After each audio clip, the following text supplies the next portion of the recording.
question for you guys. Have you guys ever had a thing that you're praying for so much, you almost think about it right when you wake up, you're searching it, you're looking it up, I don't know what it is. It could be a relationship, it could be something you're trying to get, a place you're trying to, maybe a job, whatever. But you just pray about it all the time, and you eventually get to a point where you're like, okay, I've been praying, now I got to get involved too. I can't just sit here and pray. So you start making moves, if you will, and you're torn. Am I forcing this, or am I putting faith towards this? Does that make sense? It's is this faith, or is this being forced? Is this me, or is this God?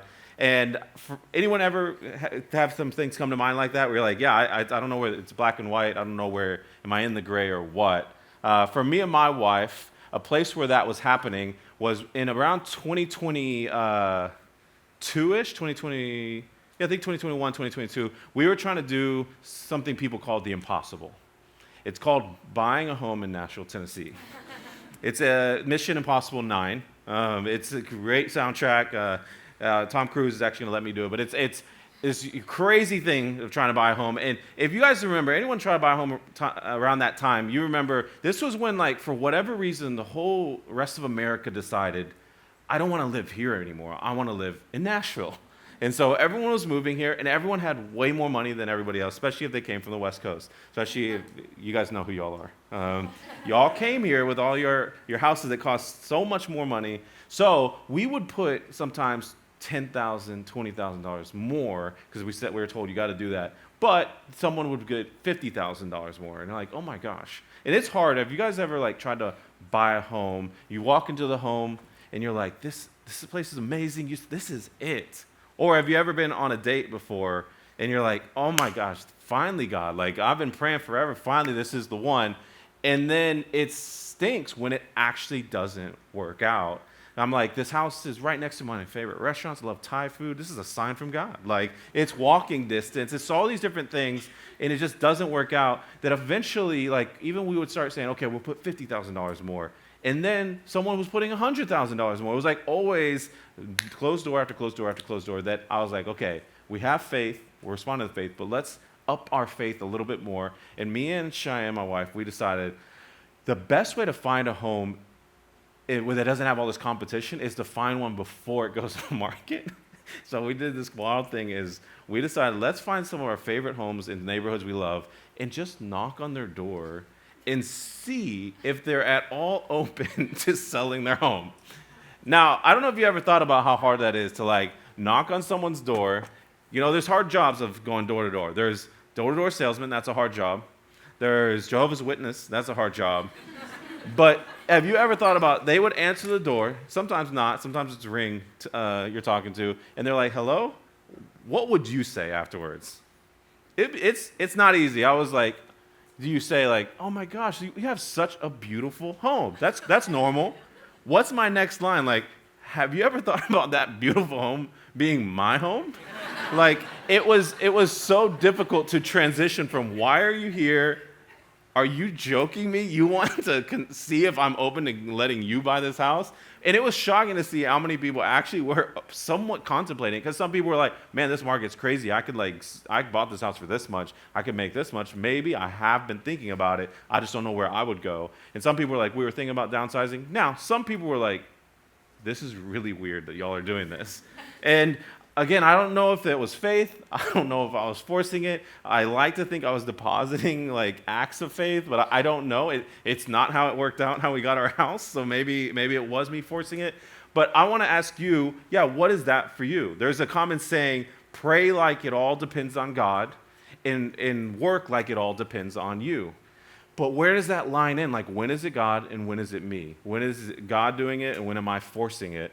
So I want you to consider, what is it that you're praying for? Maybe it's one of these. These are some pretty common ones that are good things. These aren't us trying to get into sin. This is good things, godly things even, that we're just not sure, is this it?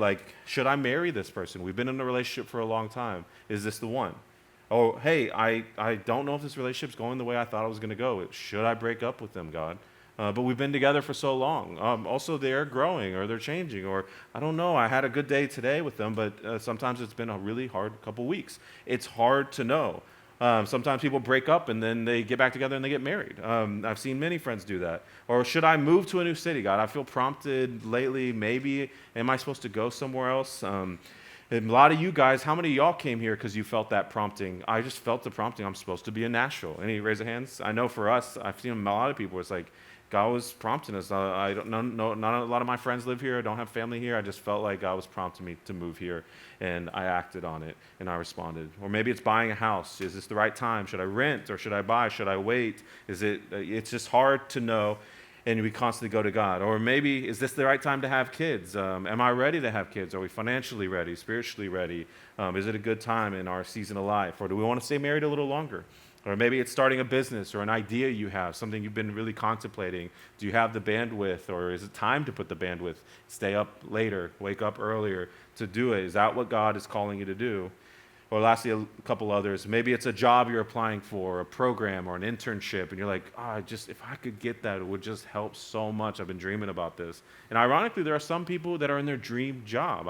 I think of a person the last couple weeks who's been with us at this church who loves their job, and moved here for this job, but about a year in is like, is this where I'm supposed to be? And it's hard when it's like, I thought this was why I came here. I thought this is what I wanted to do. And so the question is, what are you praying for in this season? What is that thing, that good thing, just an asterisk around it?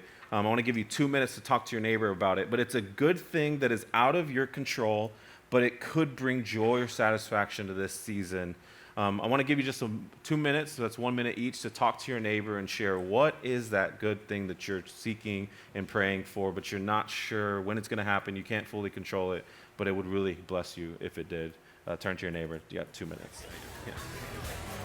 All right. I'm going to have just a couple people share. They don't know they're going to share. Or is anyone open to sharing? What was that thing that came to mind for you? Liv, I'm going to have you share. Jamie. But just 30 seconds, what was it? If it's very private, it's totally fine. Just let us know, and you don't have to. Oh gosh. Something that we were all kind of talking about was we're in our mid-20s, right? Yeah. And so it's like finding a future husband or going out on dates, and do we prioritize the amazing things of being single and helping lead our fellow women and just the community, or is it shoot, maybe we should look for something else? So talking about that, but also just praying through jobs and everything, and should I stay here in the season? Yeah. All right, I'm going to pick 2 more people. I'm going to try to let the second person know who's going. Aaron, would you mind sharing? And then after Aaron, just quickly, anyone else who's on the lead team here? Or my guy in the New York Yankees hat, would you mind sharing? Would you be open to sharing? Okay, thank you. We've got a baby real close to delivery, so that's quite out of our control at this point, but definitely praying for that to happen smoothly in God's timing. Absolutely. Thanks, Aaron. All right, a quick one over here. And you can introduce yourself, too. This is Aaron. This is Liv. I'm Darnell. What's up, man? So yeah, I moved down here for a job opportunity, and I enjoy it, but I'm not feeling, I guess, fulfilled and satisfied with it. Yeah. So that's at the top of my prayer list. Yeah. Any of these resonate with some of you guys as well? Thank you guys for sharing. I want to try to teach you guys something that I'll call the scariest prayer you can pray. And the hope is that this scary prayer actually becomes less scary and more fun even, but it is scary at first. That can help you as you kind of pray through the gray, if you will, these things that aren't black and white. It's more gray because just to be clear, there is right and wrong, but we're talking about things that are right and left. Does that make sense? So it could be 2 different good options, and God could move through both of them. God could redeem and do unique things. Sometimes we make it this is the only way and then wrong, but these are decisions that God has a plan. Either way that you do it, He's going to be with you. And so the prayer is simply this: God, whatever your thing is, I want you to think of that thing. And would you be willing to tell Him and surrender it to Him and say, God, will you bless this or will you block this? God, if it's of you, bless it. If it is not of you, block it. Like, here's the way to see it. If you're in this, God, absolutely bless it. Will you bless it in such a way it's obvious your fingerprints are all over this? But if this isn't you, will you block it? Will you get in the way? Another way to say it, if this is your will, will you bless it abundantly? Make it clear you're in it. But if this isn't your will for me, block it completely. There was a woman who taught me this prayer. She had gotten married a lot later in life, I think in her mid-40s, and she was an amazing woman of God, like fire preacher, a communicator, writer, big time, just amazing woman who had thought she would get married earlier, and she has started learning, especially, she said, in my 30s, I didn't have time to waste with just any other guy. I needed a Mog. Some people call him a man of God. And this man of God, honestly, she's like, I just don't want to waste 6 months with a guy that wasn't serious. And so I just started saying, God, will you bless it or will you block it? Don't let me waste time in relationships that aren't the right relationship. It's not that they're a bad person. It's just I don't want to waste their time. I don't want to waste my time. I don't want to waste, God, your time. And I started thinking this can work for so many things, so many different things. I'm not sure this is a good option. This is a good option. God, if this is your will you just bless it abundantly? If it's not, we'll block it just completely. I don't want to waste my time doing something in my own strength, forcing my own will, when I know you have something better planned. And here's the big conclusion, that I'm just convinced that a life of surrender is better than a life of striving. A life of surrender is always going to be better than a life of striving. It doesn't mean it's going to be easy. It just means it's going to be better. And so there's a story I want us to look at in Judges 36 through 40. If you have your Bibles, you can turn to Judges 36 through 40. It'll be a quick story, and then we'll do one more Bible story. This is a story about Gideon, who was a part of the tribe of Manasseh. He was a judge. He was helping lead Israel. And as he's leading Israel, God had already told him, I'm going to help you save Israel, and you were going to win in these different battles. However, he was losing some battles, even though God had said, you'll win the overall war. He was losing some battles, and he was starting to lose faith and kind of doubt a little bit. So he wanted to know, God, are you still with me like I thought you did? You opened this door, so are you still with me? So we'll go into the text, 6:36 of Judges. Gideon said to God, actually, I want to pray real quick before we get in the word. God, we are getting into your word. This is the most powerful source that can change our life. This is the authority that we want to submit to because we trust you, God. Would you guide us? We're in such unique times. We know that the desires of our hearts, would you continue to attach them to your will, align them with your heart? The beautiful thing about when we surrender our things to you is that you're wiser than us. You think bigger than us. You have planned things for us. You say that you've predestined us for good works. There's so much thoughtfulness you put into our life that sometimes we don't even think about or take for granted. So would you let your word guide us in this message, be consecrated to help us pray with more surrender. In Jesus' name, amen. Okay, Judges 6:36, Gideon said to God, if you will save Israel by my hand as you promised, look, I will place a wool fleece on the threshing floor, and if there is dew only on the fleece and all the ground is dry, then I will know that you will save Israel by my hand, as you said. So he's kind of trying to, somewhat testing God, but also I would just say he's trying to confirm, God, are you in this? And that is what happened. Gideon rose early the next day. He squeezed the fleece and wrung out the dew, a bowl full of water. The next verse says, then Gideon said to God, hey, don't be angry with me. This is kind of funny, as he then just wants to double check, even though that's already happened. Don't be angry with me, God, but let me just make one more request. Allow me one more test with the fleece, but this time make the fleece dry and let the ground be covered with dew. And that night God did so. Only the fleece was dry and all the ground covered with dew. This is a sign of trying to confirm these things with God. Even though God had kind of told him, he's trying to confirm, God, are you in this or are you not? I don't know if I would do that. Like, hey, I just went on an amazing date. Here's a jacket. I'm going to put it outside. Or, man, God, this amazing interview. I think it went well. I did see 4 other people go in as well. Here's my shirt, my favorite shirt, God. And it might feel odd to do that. I'm not necessarily encouraging you to do that. But I think that to just say, hey, God, I just want to surrender this to you. Will you bless this or will you block this? If you block it, and here's the reality, can we just be honest, is it's hard when it was an amazing interview and it's an amazing job. It's hard when it was an amazing date and it seems like an amazing guy or amazing girl. It's hard when it's like, I'm trying to apply for this thing or I'm trying to get into this school, or we all have our different things, but it's like, it's so hard when it feels so right and sometimes we've seen it not work out. But can we all admit there are some relationships that didn't work out that we're thankful for? There are some things that you're like, man, back in that time of my life, I was so striving for this, and I'm really glad it didn't work out. Like sometimes some of the best answers to prayer were no's. The unanswered prayers. There's these things that we can control, and then there's things that we can't control. We can maybe influence them, but we cannot control them.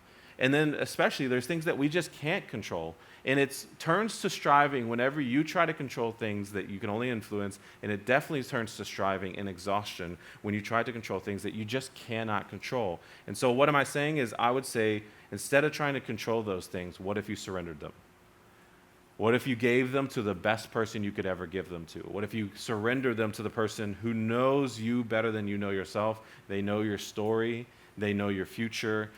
They want your good. Often we've been some of the biggest proponents in causing challenges in our life. And God's like, I want good for you, but will we trust him? A life of surrender is better than a life of striving. It's scary to pray bless or block, but let's talk about why is surrender feel so scary. I think there's 3 major reasons. One is it may be like, well, it'd be scary because I just don't know if I trust God's timing. I think sometimes he goes slower than I'd like him to go. Can we admit sometimes he's not going as fast as we like? I was thinking this morning, I was taking a shower, and I was thinking about what do I really want right now? What have I been praying right now for? And this might just be me, but I have a feeling some of you guys might be this way too, is I was thinking, when do I usually want my prayers answered? And if there was a timeline, I'd be like, God, I usually want it right now. That's when I want it. But then God sometimes doesn't answer it right now. I'm like, okay, you're a good God, and I'm faithful and devoted to you. Like a day goes by, so I was like, all right, I've learned so much, God, in the last 24 hours. You have matured. There's this waiting, the wait on the Lord. I feel like, thank you for that 20. I'm glad I didn't get it yesterday, but now I want it right now. And then it's been 2 days. I was like, still a no all day. Okay. 3 days. I'm like, okay, 3 days. There's amazing things you've done in 3 days. Like you have changed me in 3 days. Like if I would have got it on day 1, that I'm so glad you didn't. We're on the same team now. But now it's day 3, and think about what you've done in 3 days. You've done the same with me. It's time right now. And it's still not 3 days. I'm like 7 days. That's a big one. Then you get to 40 days. I usually like to get in the 3 to 7 days. Then you're like 40 days. Usually like that. I definitely don't want the 40 years, God. That's for the elite Christians, and I am not elite. I am very small. I'm a part of the small Lord's army. And I just I don't know about y'all, but it just feels like the best time to answer prayers is right now, in my book. Do you guys ever feel the same way? It makes me think about God's timing. I wasn't going to say this then, but I just got to talk about this right now. It makes me think of the movie Bruce Almighty. If you've ever seen this movie, this is where God lets a man be God for the day. Jim Carrey, Morgan Freeman in the movie is God. And when we get the powers, sometimes in this case, we don't use it for the most random things like splitting the red soup that he has in front of him.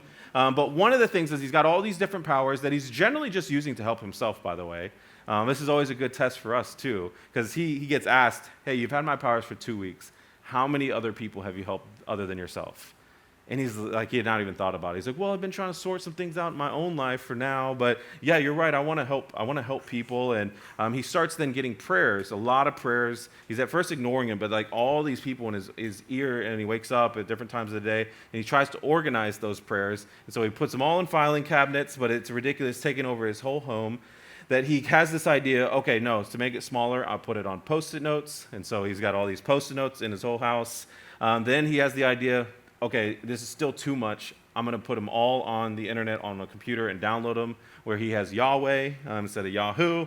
And he downloads the 3 million different prayers that are coming in. And he's like, okay, finally, now let's start answering these different prayers. And he's got super speed. He's like knocking out tons and tons and tons and tons and tons of prayers. It seems like hours go by. He's knocking out all these prayers. And then he finds out he's barely made a dent. There's still millions and millions and millions of prayers left. Morgan Freeman tells them, actually, by the way, this is only Buffalo, New York, he tells them.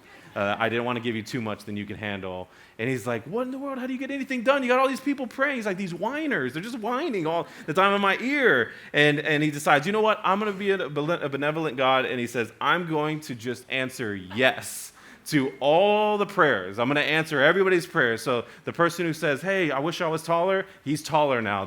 Me, I want someone's house, they have to, I get that person's house. They don't have a house, I have their house.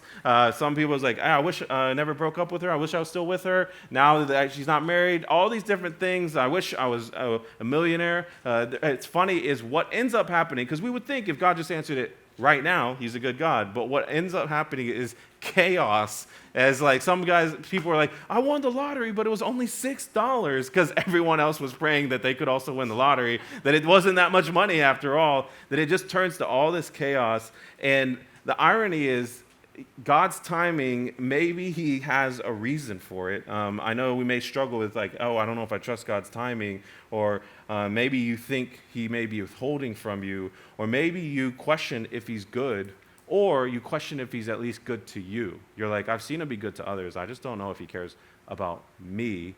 Then I want to talk a little bit about these. Like if you don't trust God's timing, which, by the way, all these feelings here are human. Like these happen. The strong believers in the faith still have moments where they struggle with this. But what can we counter them with? If you don't trust God's timing, here's a question to consider. What if your waiting season is where God is doing the deepest work in you right now? I want to, actually, no, I'll go to the next one. There's this quote by Priscilla Shirer where she says, God is not just preparing the blessing for you, he's also preparing you for the blessing. There might be something he's doing in you so that you are prepared for the moment, so it does not dominate you. Some of the things we want would actually define us and dominate us because we aren't spiritually prepared to handle having some of those things, that maybe he's doing something in you, and we're making the process longer because we're not surrendering it to God and we're trying to do it in our own strength. Or maybe you think God may be withholding from you. I'll say, here's a question if you think he's withholding, is could it be that what he feels like withholding is actually wise, loving protection? I just want to say this real quick is God did not withhold his own son from us. So what makes you think he's going to withhold from you now? He's already spared his own son because of his love for you. Like if you ever think he doesn't care about you, look at the cross, and he's shown, I've gone through great lengths for you. But, there's some, who are parents in the room? Just raise your hands. Okay, some parents in the room, for whatever reason, y'all sat there. And then a lot of us aren't parents in the room, but I think even if you're not a parent in the room, I need some verbal affirmation, or if it's a negative and a no, tell me. But in this part, two questions. One, do you guys think a parent is really, really a good parent if anytime their child, 5 years old, 3 years old, 6 years old, is a parent a really good parent is whenever their child wants something that they give them exactly what they want, exactly when they want it? Is that what a good parent does? Does anyone disagree with that? Anyone think, no, that is what a good, caring parent would do?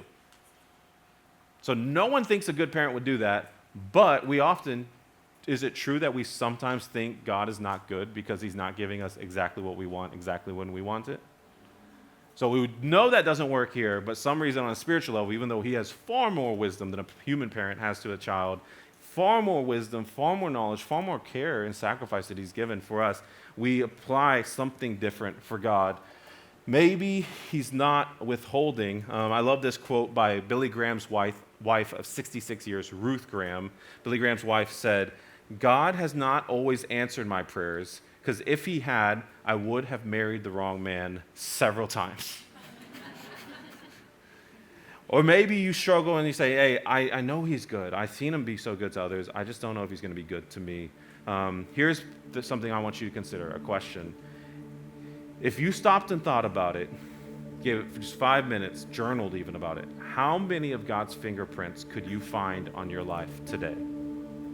Many of us are very familiar with the unanswered prayers, the waiting that we've had to do, the things we wish we had that we don't yet have. And I just want to ask you, are you equally as aware of all the good things you woke up with today? Are you a first-class noticer of all the good things that God has done? John Piper says, every day in every circumstance, God is always doing 10,000 things in your life, but you might only be aware of 3 of them.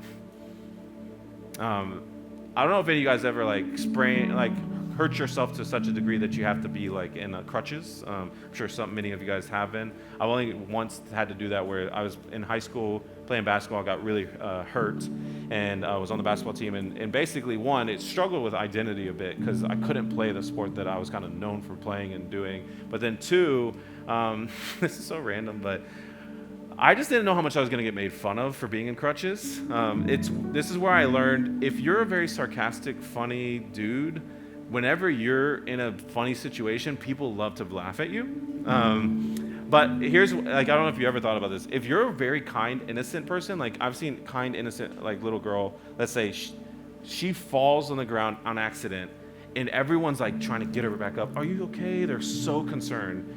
If I fell in high school, especially with how sarcastic I was then, if I fell, people would die laughing, just laugh so hard. That usually tells you a lot about how you treat other people. And they were so laughing at me. And so when I had crutches, I was people were always dogging me. And I just remember, this is so random, but this thing about am I aware of all the things God has blessed me with today?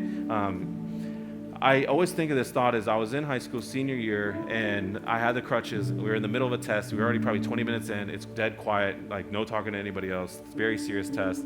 And I just remember my pencil was out and I needed to sharpen my pencil and I was in the back of the class. And for whatever reason, I was just so embarrassed. I'm I can't get up.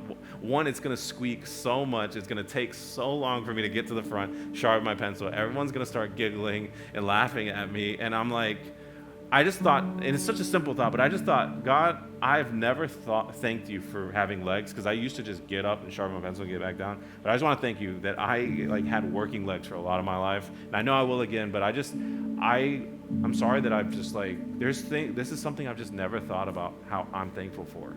And I'm sure there's thousands of other things like that I woke up with today that I've just never thanked you for. But I'm very aware of the things I wish you had done and you still haven't done. And so I encourage you, equally so, be, if not more, a world-class, first-class noticer of what God is doing. Because I think grateful people, it's just going to help you. Again, a life of surrender is better than a life of striving, and a life of surrender often leads with a gratitude towards God.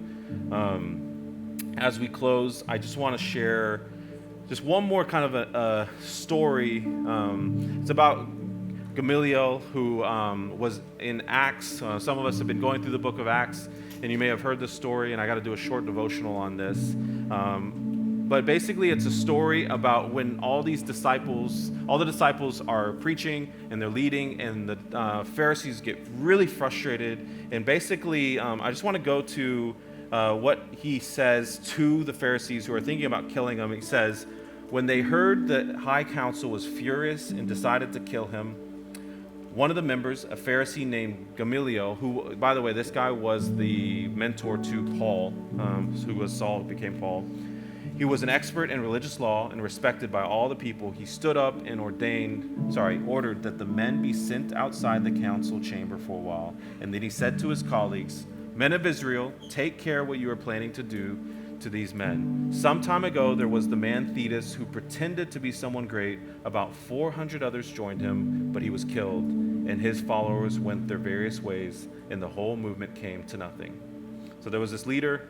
He had some traction, and then it seemed like he did it in his own strength. He wasn't actually who he said he was, and it didn't work out. But after him, there was Judas of Galilee. He got people to follow him, but he was killed too, and his followers were scattered. And here's the big part I want you guys to pay attention to. So he says, "So my advice is this: leave these men alone," talking about the disciples, "and let them go. if they are planning and doing these things merely on their own, it will soon be overthrown. And this is the big, big part. But if it is from God, you will not be able to overthrow them. You may even find yourself fighting against God. And I just see this powerful verse of like, if it's something that's surrendered to God and God's in this, it doesn't matter what we do. We can't go up against it. But if it's something they're doing in their own strength, including ourselves, if we do it in our own strength, it's just going to scatter. It's going to diminish. It's not going to work out. You want God at your back. You do not want God in your way. You want him to be like, hey, like a wind to your sail. God's got this and he's making a way. Like, you cannot, as a surfer, create waves. You can just ride the wave. You can try to create waves. You can splash around. You can look ridiculous. You can get exhausted. Or you can say, God, I'm going to trust your timing. I'm going to trust your waves. But when they come, I'm going to be the best at being ready and to ride those waves. And so the question is, what has God called you to bless or block? I want to show a quick analogy as we close with this door here. Just to visually see, as you guys are thinking about that, whatever that big thing you share with your neighbor is that you're praying for, here's what we can do.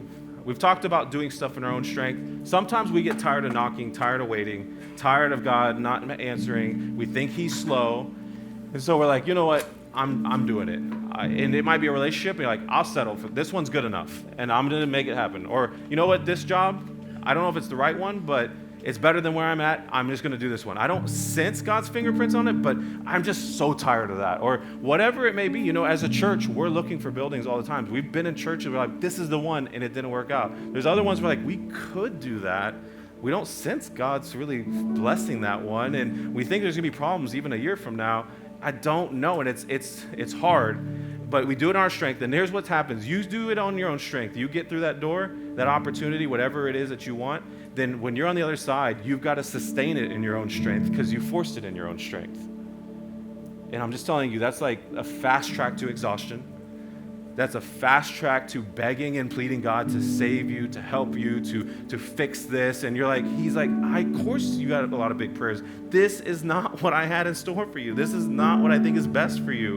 And, there's a verse that says his burden is light and his yoke is easy. And I get so sad that I think so many Christians, including myself for so many years, never knew what that verse actually felt like. Like that verse never felt true, that his burden was light or his yoke was easy. And I promise you, I think it's because we force things that he is not asking us to do, putting on weights on us that he's not asking us to do. And so, yes, it's exhausting. But the other decision is, okay, God, I've tried my own way enough. I'm exhausted. I'm tired.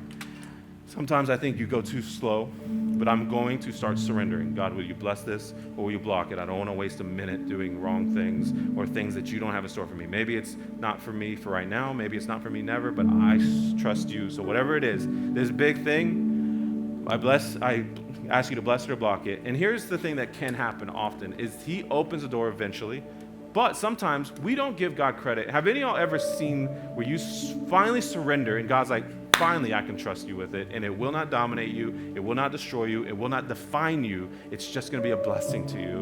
And so God never gets enough credit for how much he thrusts us through doors. And now he's like, now I can trust you. And it's like door after door after door of a surrendered life, because a surrendered life is better than a striving life. He starts thrusting us through doors where now I'm like, God, are you sure? Like, God, I don't know if I'm ready. Or God, what am I supposed to do here? Or we start even doubting ourselves. God, have you seen my past? Or do you know my upbringing? Or like, I didn't even graduate from this school to be ready to do this. Or everyone else in the same space has so much more experience. They know this so much. Whatever it is, we feel unworthy. And God's like, I've got you. I've got you. And you get to say, okay, instead of begging him to fix it because you forced it, you get to say, hey, God, you open this door. Will you provide what's on the other side? You started it. Will you finish it? And then his burden is light and his yoke is easy, and you get to ride the wave of the Holy Spirit doing the work and not you forcing his hand or your will onto God. And so I just want to give you guys a quick 2 minutes to talk to your neighbor who you were just talking to, and I want you to pray, if you're willing, to consecrate and surrender. What is that thing that you were praying for? And would you pray, bless it or block it, and surrender it back to God? Go ahead and turn to your neighbor and pray with them as we close out. Thank you, guys.